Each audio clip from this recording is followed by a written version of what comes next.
El oro es raro y duro de minar, pero debido a que es pesado y difícil de transportar, los gobiernos comenzaron a usar papel moneda que representaba el oro almacenado en una gran bóveda. Oh, como un cupón donde canjeas $5 de papel moneda por $5 de oro. ¡Exactamente! El gobierno no pudo imprimir más dinero sin minar más oro. Y funcionó muy bien. La gente construyó riqueza, la sociedad prosperó. El papel moneda tiene mucho sentido. Pero los gobiernos se volvieron codiciosos y en lugar de hacer la misma cantidad de papel moneda que el oro, comenzaron a imprimir dinero de la nada. El papel moneda no tiene sentido. La gente trabajó toda su vida ahorrando papel moneda, solo para perderlo todo por la inflación cuando el gobierno facilitó la creación de dinero. La conciencia sobre el dinero que no es nuestro y que pensamos que es gratis es un producto de los gobernantes. Nos hacen creer que no hay problema. Pero el problema es que ese dinero acabamos pagándolo por una de las dos vías. O lo pagamos vía impuestos, porque hay un momento en que hay que subir la carga impositiva y recuperar unas tasas de deuda menores, o bien lo pagamos por inflación. En nuestro caso, en España lo pagamos por las dos a la vez. 20% de inflación en un cúmulo de 4 años. Por otro lado, un incremento de la carga fiscal, porque evidentemente a algún genio del Ministerio de Hacienda se le ha ocurrido no deflactar los impuestos, ¿no? Con lo cual parece que todo el mundo gana más, aunque realmente lo que han hecho es empobrecerse. Si en una pequeña isla hubiera 10 cocos y 10 monedas, cada coco costaría una moneda. Si después hay otros 10 cocos y ahora hay 20 en total, entonces con una moneda podrías comprar 2. Aquí nuestro valor adquisitivo ya subió. Nuestra moneda tiene más valor porque duplicamos la producción. Por ende, la riqueza de la isla aumentó. Pero ¿qué pasaría si en lugar de duplicar la producción, duplicáramos mucho la cantidad de monedas que hay? Pues tendríamos que pagar muchas monedas por un coco. Y ahí nuestro valor adquisitivo bajaría. Nuestra moneda perdería valor. Esto se conoce como inflación. Aunque obviamente no solo depende de esto. Y en la práctica es mucho más complejo y con muchas más aristas. En otros videos vamos a ir profundizando por separado, pues por ser un tema tan grande tenemos que enfocarnos de punto en punto. La pregunta importante entonces es, ¿cómo mejorar la capacidad de producir de un país? ¿Qué pasaría si el gobierno de tu país imprime muchísimo dinero y lo regala a todos sus habitantes para acabar con la pobreza? Veamos. En primera instancia, todo sería como un sueño maravilloso del que nadie quisiera despertar, donde tú y todas las demás personas estarían haciendo una enorme fila en el Banco Central para recibir su bolsa llena de billetes. Una vez que has recibido tu bolsa de dinero, te das cuenta de que hay tanto, que el resto de tu vida está solucionada, y ya no tendrás que volver a trabajar nunca más. Así que luego de que te hayas aburrido de lanzar los billetes por el aire, pensando en todo lo que te vas a comprar con ese dinero, decides ir al supermercado con la ilusión de llenar tu carrito de productos y golosinas. ¿Pero qué crees? Los precios de absolutamente todos los productos se han disparado tanto, que ni siquiera eres capaz de leer el precio por tantos números en su etiqueta. ¿Pero por qué ocurrió esto?, te preguntarás furioso y confundido. Pues porque en tu país sigue existiendo la misma cantidad de productos que se puede comprar. Es decir, no ha aumentado la producción, pero lo único que sí ha aumentado muchísimo es el dinero de todas las personas y por ende la demanda de todos los productos. Entonces, todos quieren comprar más, pero si todos los productos existentes se mantuvieran al mismo precio, estos se agotarían rápidamente. ¿Y qué se podría comprar con el resto de dinero existente en tu país si ya no hay más productos? Pues nada. Si aún no has entendido del todo, te pongo este otro ejemplo. ¿Qué harías tú si te encuentras varado en una isla desierta muriendo de sed y de pronto llega alguien, no para rescatarte, sino para darte a elegir entre un vaso de agua y $1.000.000? ¿Qué elegirías? Claramente el vaso de agua, porque ¿qué harías con $1.000.000 en una isla desierta en la que no hay absolutamente nada que comprar con todo ese dinero? Entonces, volviendo a tu historia, imprimir más dinero para regalárselo a toda la población, paradójicamente solo trajo más pobreza. Y no solo terminaste en el punto donde empezaste, sino en una situación mucho peor, porque ahora incluso tú eres más pobre que antes, y aunque ahora todas las personas tienen muchísimo dinero, este vale cada vez menos, y los precios no dejan de subir. Es decir, ocurrió una hiperinflación.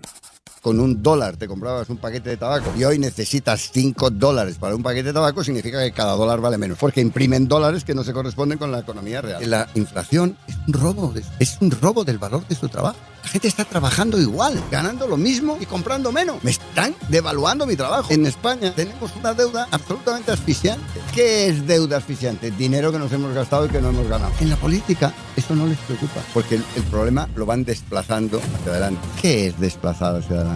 Mandarlo a las siguientes generaciones que no tienen ninguna culpa. O nos volvemos a centrar en que lo que realmente importa es la producción de bienes y servicios, y que el dinero es un instrumento al servicio de eso. El sistema financiero mundial recibe el nombre de Sistema de Reserva Fraccional. Vamos a ir despacio, porque es extremadamente complicado de explicar, pero una vez que lo entiendas, vas a entender por qué nunca nos alcanza el dinero. Bien dijo Henry Ford, es bueno que la gente no conozca el sistema bancario y monetario, si no, habría una revolución mañana por la mañana.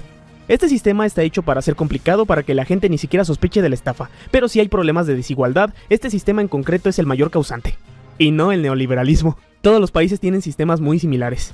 Pero vamos a enfocarnos en Estados Unidos, porque allá es donde perpetuaron esta tranza.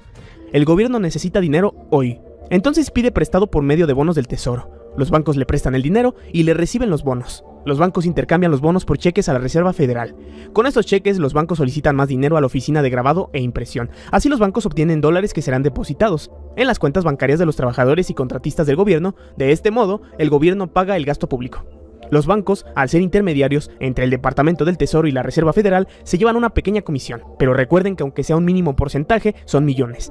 En pocas palabras, el Departamento del Tesoro vende bonos a la Reserva Federal y la Reserva Federal imprime dólares sin ningún respaldo para pagarle los bonos. Todo esto usando a los bancos como intermediarios haciéndolos ricos. El resultado final es una acumulación de deuda que ocurre todos los días. El sistema monetario tiene dueños.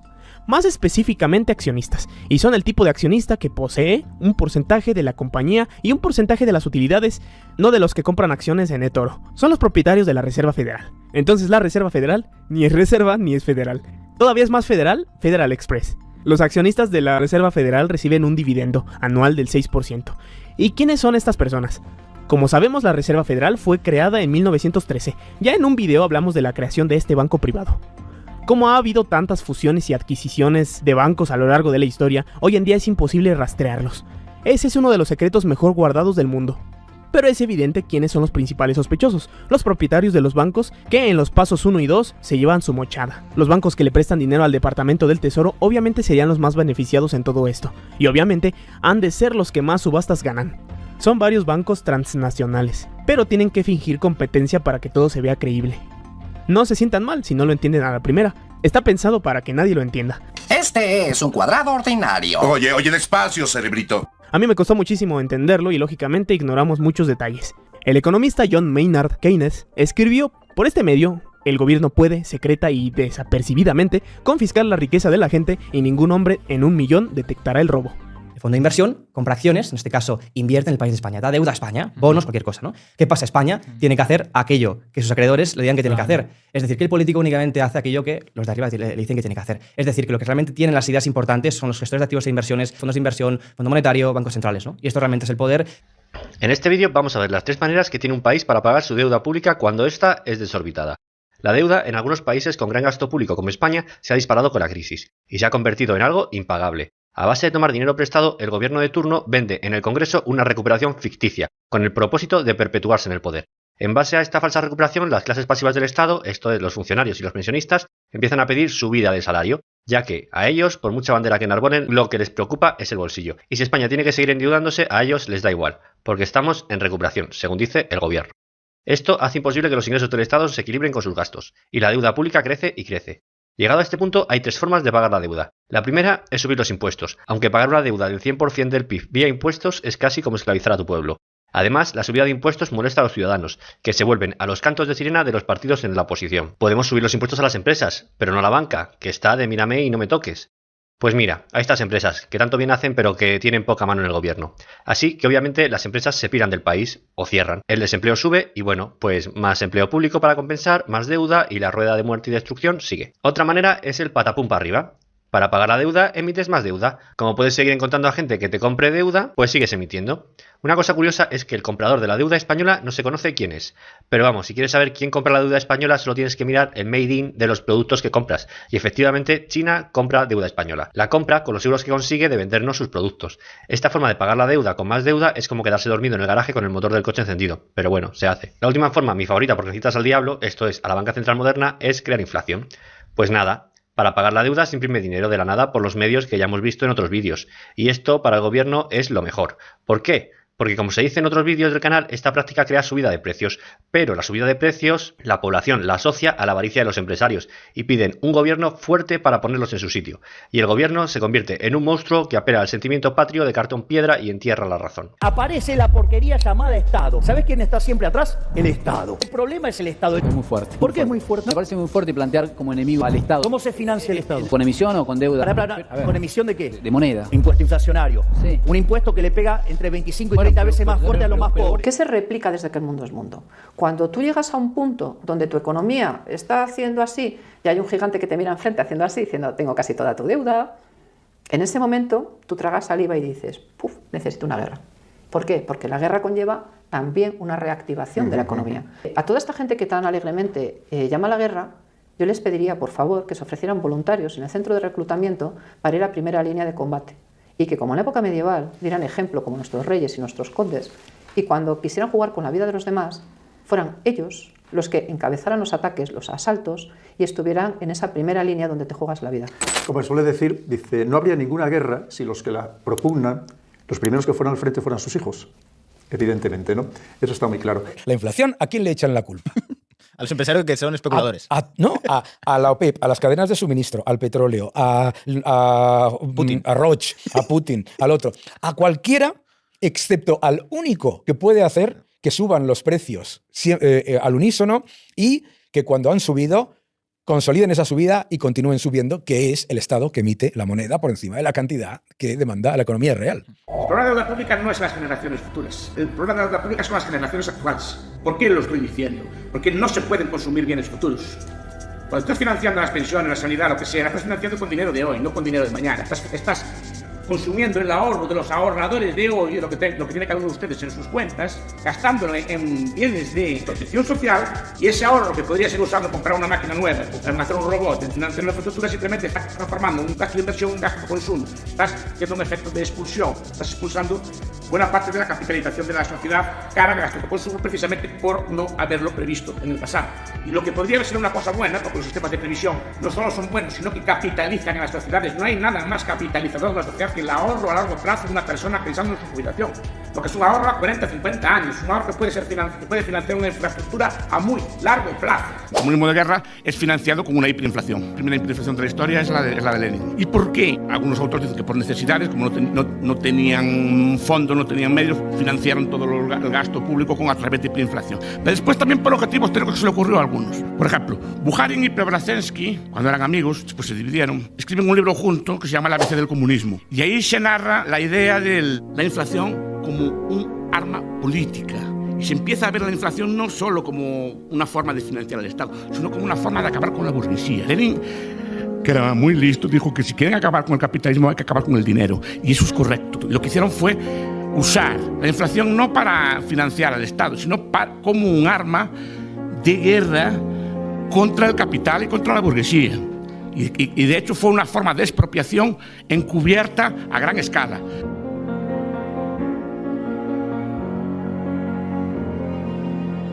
Los impuestos no se ponen porque el Estado gaste X y necesite recaudar X. Es una falacia.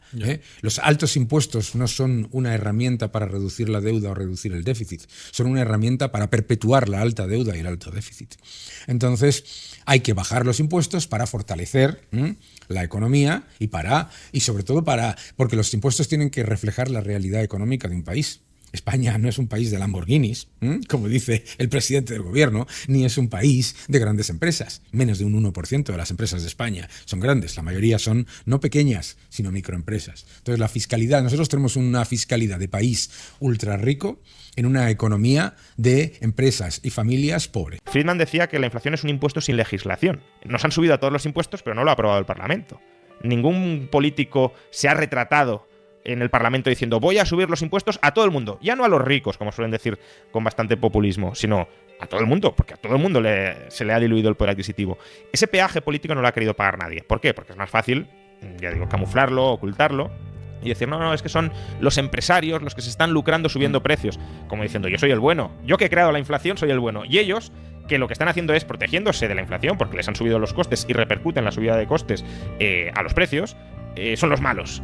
En periodos inflacionistas el tendero siempre es el malo, porque es la cara visible de la subida de precios. Hace poco veíamos como un doctor en economía decía, bueno, el sistema de pensiones no hay ningún problema porque podemos imprimir todos los billetes que podamos. Claro, eso en una sociedad donde se hubiese impartido economía básica, esa sociedad señalaría a esa persona y diría, ¿pero qué me estás contando? Esto es inviable. Es doctor. Doctor en economía, claro. Qué ridículo. Entonces, si tú tienes una sociedad donde se traga lo primero que oye por parte de este tipo de figuras y este tipo de sistemas políticos, es más fácil de controlarla y es más fácil de hacer y deshacer lo que tú quieras hacer. ¿Sabes lo que habría que hacer también? Que dejen de robar. ¿Sabés cuánto es eso? Eso está en un estudio del BID. Son 5 puntos del PBI, dale. O sea, entonces la pregunta es, ok, ¿a vos te parece duro el ajuste? A mí me parece más duro, ¿sabes qué? Que los políticos no dejen de robar. Dale. Sí. A mí me deja pensar. Digo, no es un estudio mío, no lo hice yo ese estudio, lo hizo el BID. Se llama filtraciones el concepto. Haber emitido por 20 puntos del PBI como se hizo en el gobierno saliente no es gratis.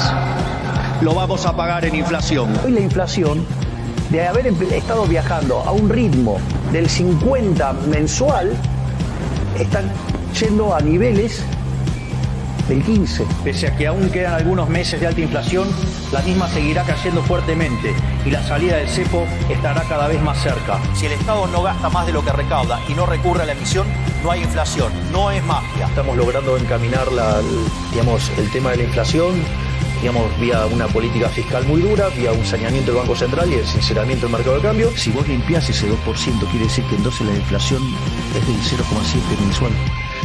Es decir, que hoy la inflación en Argentina viaja en torno al 8-9% anual. Hubiéramos ido a una hiperinflación del 17.000% y hubiéramos tenido la cantidad de pobres en términos más o menos del 95%, 50% de indigentes. Hubiéramos tenido un verdadero desastre social. Un país donde la inflación será tan solo un mal recuerdo. Crean que lo voy a lograr. Estamos sacando los colmillos de ese estado voraz del cuello de los argentinos. Poco a poco veremos que cada vez que un argentino entre en un supermercado descubrirá que puede comprar más cosas a un mejor precio y de mejor calidad. Para que os hagáis una idea, esta de aquí sería una radiografía de la pesadilla que vive Argentina en estos momentos. Y por supuesto, el gran desafío al que se enfrenta la administración de Javier Milei, a través de unos datos que enumeraba el tuitero Nacho Montes de Oca. Vamos a ver, abrochad los cinturones porque esto es para flipar. Y es que desde el 10 de diciembre de 2019, que es cuando entra en el gobierno el triunvirato encabezado por Cristina Fernández de Kirchner, Alberto Fernández y Sergio Massa, recibieron un país con un 35,5% de pobreza y le agregaron 2,1 millones a una velocidad de 1.470 nuevos pobres por día. La indigencia pasó del 8% al 9,3% pese a haber aumentado la población sostenida por el Estado del 47,7% al 51,7%. Eso también alcanzaría a los trabajadores que no viven de los ingresos estatales. Y es que el sueldo mínimo pasó de los $296 a los $157. Casi nada. Por su parte, la caída del poder de compra tiene su explicación en la inflación, que pasó del 3,17% mensual, o 58,83% anual, al 8,3% mensual, o 142,7% anual, desde diciembre de 2019 a diciembre de 2023. Y es que tras 4 años de expandir el gasto y emitir como dementes, la tasa de referencia pasó del 48% al 133% anual. Y la tasa activa, que es la que más afecta al consumo y la producción, del 4,22% al 12,74% mensual. El costo del dinero es hoy prohibitivo en Argentina. Por su parte, los ingresos de los jubilados se recortaron un 32% por un cambio en las reglas de actualización. La jubilación mínima, que es la que cobran el 90,6% de los retirados, pasó de $202 a 107. Además, el déficit primario con el que arrancaron en 2019 era del 0,9% del Producto Interior Bruto y solo entre enero y octubre de 2023 ese mismo índice se situaba en el 4,7%. Lo que sí hicieron fue algo que conocemos bien en España, que es incrementar el número de empleados nacionales, que pasó de 446.503 a 495.580. 33 nuevos empleados públicos por día. Solo desde octubre, 3.609 cargos nuevos a razón de 50 por día. ¿Y cómo fue lo de imprimir los billetes? Pues para afrontar el déficit se recurrió a la emisión de moneda y deuda interna. La base monetaria se expandió 8 veces. Es decir, que pasó de 1.817.901 millones a 14.643.431 millones. Por su parte, el cepo para la compra de dólares y la creación de hasta 32 tipos de cambio llevó su cotización de mercado de 59,95 el 10 de diciembre de 2019 a $990 al cierre del 8 de diciembre de este año. Es decir, que la moneda argentina ha perdido prácticamente todo su valor en los últimos 4 años. La deuda externa pasó de 277.827 millones en 2019 a 405.594 millones en 2023. Aunque, como bien explicaba el tuitero que ha desglosado todo esto, no solo es un problema de deuda externa. La interna, solo en bonos atados, en su mayoría al valor del dólar, y pases activos por 14,7 billones de pesos, representa una bomba del tiempo económica que fueron pateando para que el nuevo gobierno que llegue ahora pues se haga cargo. La típica patata caliente, y al que le explote pues le ha explotado. Del total de la deuda, el 65% está en títulos públicos, el 21% es con organismos internacionales, 6% son letras del Tesoro, 4% adelantos transitorios, 2 deudas con otros acreedores, y básicamente en 2024 Argentina debe pagar 7.500 millones de dólares, que se convertirán en 13.000 millones con otros acreedores multilaterales o bilaterales, y 36 billones de pesos en bonos que vencen el año que viene. O lo que es lo mismo, dejar básicamente un país en la indigencia. Seguid al tuitero Nacho Montes de Oca para más hilos explicativos. Esto es lo que apoya a Pedro Sánchez y su coalición de gobierno, que no se nos olvide. La parte de la izquierda española se consuela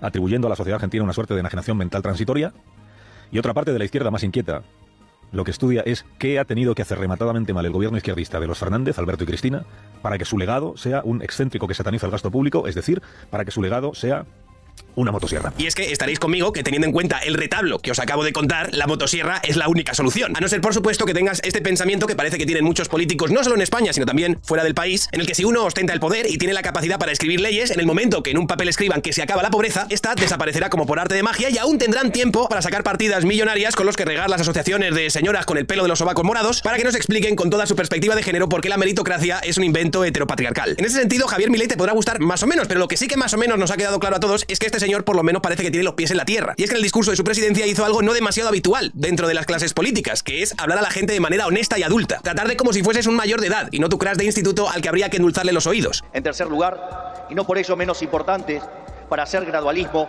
es necesario que haya financiamiento.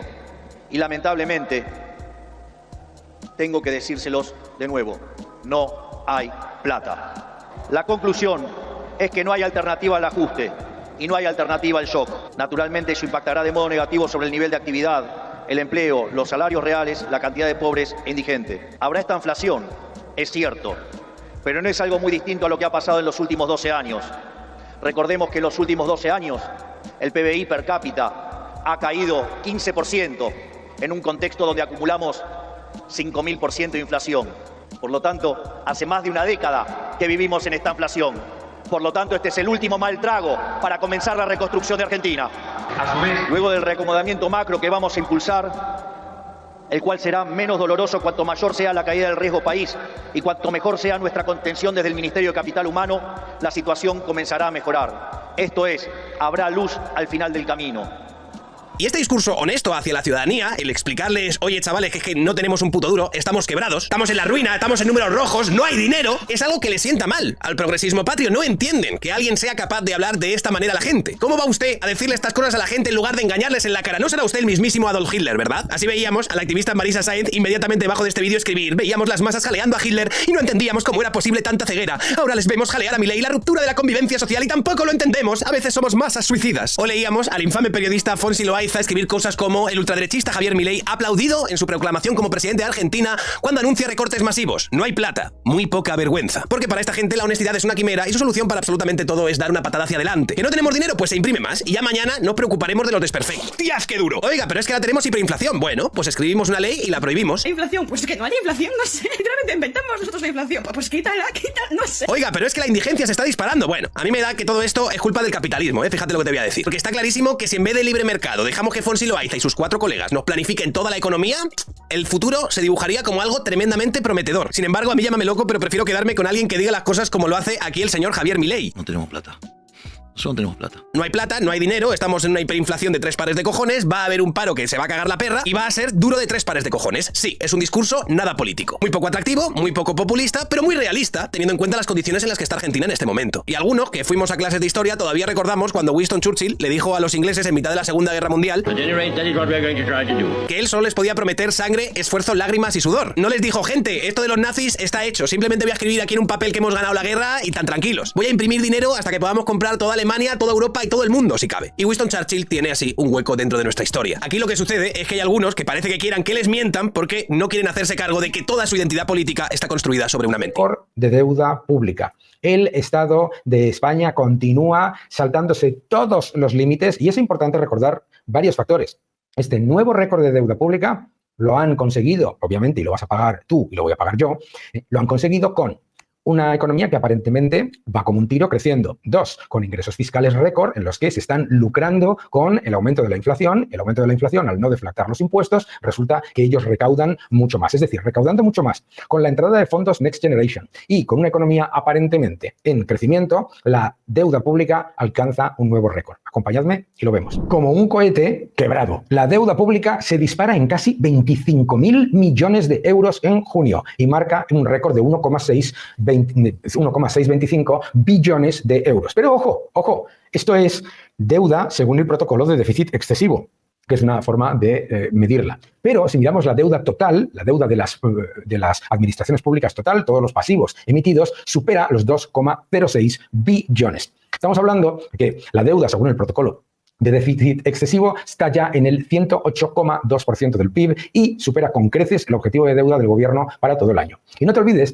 que los pasivos totales son más de 2 billones de euros. Pero es que los pasivos no financiados, es aquella deuda que se ha comprometido pero que no se ha emitido, de la seguridad social y las pensiones, está por encima del 500% del Producto Interior Bruto. Aquí lo tenéis, datos de Eurostat. Estos son pasivos no financiados, es decir, lo que hemos hablado hasta ahora es deuda emitida, ¿de acuerdo? Deuda emitida, total de los pasivos emitidos, 2 billones de euros. Atención, porque te dicen, no, es que España crece, España está creciendo, es un motor de crecimiento. España crece un 2 y pico por ciento, la deuda aumenta más del 5%, es decir, España no crece, se endeuda, por eso se ha disparado el endeudamiento también con respecto al PIB, que además, ojo, el 108% que te están dando es con respecto al PIB nominal, es decir, se beneficia de la inflación, que también es más alta que en la media de la eurozona. Es decir, te están robando por dos lados. Por un lado, tienes mucha más deuda que pagamos todos y por el otro lado, más inflación que también pagamos todos. Bien, esto es el cohete. Este es el cohete, ¿de acuerdo? Lo otro que es alucinante es que el saldo de la deuda de la seguridad social, esto que decía Escrivá que le habían felicitado por el mundo, le habían felicitado por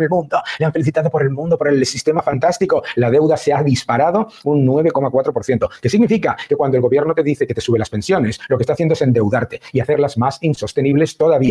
Un 9,4% de aumento de deuda de la seguridad social, que significa que con el gobierno socialista la deuda de la seguridad social se ha triplicado y eso disparando los impuestos, haciéndote más pobre. Esto es maravilloso, esto es increíble, esto es súper social y tú no te das cuenta porque esto tan social es profundamente regresivo. Es profundamente regresivo porque pagas muchos más impuestos, le estás pasando los desequilibrios a tus hijos y a tus nietos de los desastres presupuestarios actuales y encima te dicen que va todo como una moto. Me dirás, bueno, vale, a mí me da igual la deuda, porque total, yo no la veo por ningún lado. No la ves por ningún lado, te voy a decir dónde ves tú la deuda y dónde la van a ver tus hijos, tus nietos y tus familiares. Número uno, ¿dónde tú ves tu deuda? En muchos más impuestos indirectos, impuestos pequeños, impuestos al ahorro, impuestos a la propiedad, impuestos a las herencias, cuando naces, cuando te mueres, cuando heredas, cuando no heredas, cuando ahorras, cuando recibes tu dinero, da exactamente igual. Impuestos por todos los lados. Primero, ¿dónde lo notas también? En los impuestos a los alimentos y a las cosas que compras todos los días, los impuestos indirectos. ¿Y dónde lo notas también, mi querido amigo y amiga? ¿Dónde lo notas? En la inflación, mis queridos amigos, la inflación más alta que la de la media de la eurozona, porque la inflación es un efecto monetario y el que imprime dinero de la nada es el Estado, vía el gasto descontrolado. ¿Cómo lo notas también? Lo vas a notar empobreciéndote porque a futuro significa más impuestos o más inflación o menor crecimiento o peores salarios reales o las cuatro cosas a la vez. Así es como lo notas. Te están empobreciendo. Este cohete que te están diciendo es el cohete de la pobreza, es el cohete del estancamiento, es el cohete del despilfarro y es el cohete del desastre. Que no te engañen. No es que los estemos endeudando en 60.000 millones este año, no. Es que estamos pidiendo préstamos. 300.000 millones de euros. ¿Por qué? Porque aparte de los 60.000 que nos vamos a pedir nuevos, tenemos que pagar 230 y muchos mil millones de euros de amortización. Y como no tenemos dinero para amortizar, tenemos que decir, oiga, a este que se los devolvemos, pero présteme usted por aquí. Y mucha de la deuda que estamos en estos momentos amortizando está a tipos de interés mucho más bajos del que lo pedimos. Por eso nos estamos en estos momentos, nuestros tipos de interés que medios siguen creciendo con respecto a los últimos años. Y por eso nuestra deuda, de nuestros intereses, están creciendo de forma que el año pasado nos gastamos 34.000, que nos vamos a meter 8.000 millones más de gasto de intereses. 8.000 millones de euros más de gastos de intereses. Si le añadimos que para pagar las pensiones este año necesitaremos 48.000 millones de euros de que pasen de las cuentas del Tesoro a las cuentas de la Seguridad Social, es decir, que es nada más que otros 8.000 millones más que el año pasado, ya tenemos 8.000 millones en intereses, 8.000 millones de más necesidad en pensiones. Y así vamos, todo, absolutamente, en todos los sitios tenemos un auténtico desmadre. Por eso Pedro Sánchez se ha tenido que endeudar en 517.000 millones a pesar del incremento de recaudación que hemos tenido, que ha crecido la recaudación casi un 40% desde que está Pedro Sánchez. Incrementando los impuestos en un 40%, hemos tenido que endeudarnos en $500 millones de euros, en 6.900 millones todos los meses. Pero eso, lo malo de eso es que eso sí que no tiene calificación penal, ¿no? No, eso no tiene, no, pero tiene otra calificación. Moral, moral o patadera, una patada en el culo, pero... No, tiene una calificación que es que el día que no podamos, alguien no nos preste dinero, ¿sabes quién lo va a pagar? Sí, tú y yo. Lo va a pagar, de momento, los empleados públicos y los pensionistas, porque van a perder 2 pagas directas. O sea, eso no, y el resto de la economía que no podrá, entraremos en un tema de control, en el cual, bueno, pues no podremos pedir prácticamente prestado nada a nadie. La opción de pedir préstamo para pagar los intereses, ¿eso se contempla de alguna manera o no? Sí, no, está total. No somos los únicos que lo hacemos, ¿eh? Lo que pasa es que no somos los que estamos incrementando más. Para que te hagas una idea, en el primer semestre de este año, Alemania se ha endeudado en cero. España se ha endeudado en 50.000 millones de euros. ¿Esto qué quiere decir? Ganamos a los alemanes, entonces, en Sí, algo. sí, siempre les ganamos en todo lo que es lo malo, les vamos a ganar. Sí, decimos, Alemania está en crisis, Alemania no crece. Claro, y España sí, no, España va como una moto. Ya, lo que no dicen, lo que no quieren decir, lo que no quieren contar es que para crecer, solo crecemos gracias al gasto público. El incremento del gasto público es el que está sosteniendo el incremento del PIB. Si le quitásemos ese incremento del gasto público a nuestro PIB, creceríamos exactamente lo mismo que crece Alemania. Aquí nuestro crecimiento, como dicen muchos economistas muy buenos, nuestro crecimiento del PIB está dopado con el gasto público y con la deuda al que estamos generando. Así crece cualquiera. Es decir, así crece al que le dé la gana. El problema está en que la situación real es falsa. Y esto lo van a entender los espectadores en 2 segundos. Si usted gana 10 euros, 10.000 euros al año, 20.000 euros al año, y usted se gasta 30.000 euros al año, usted tiene que pedir prestado 10.000, ¿de acuerdo? Vale, usted gana 20, no gana 30, aunque se gaste 30. Su salario, sus ingresos reales son 20.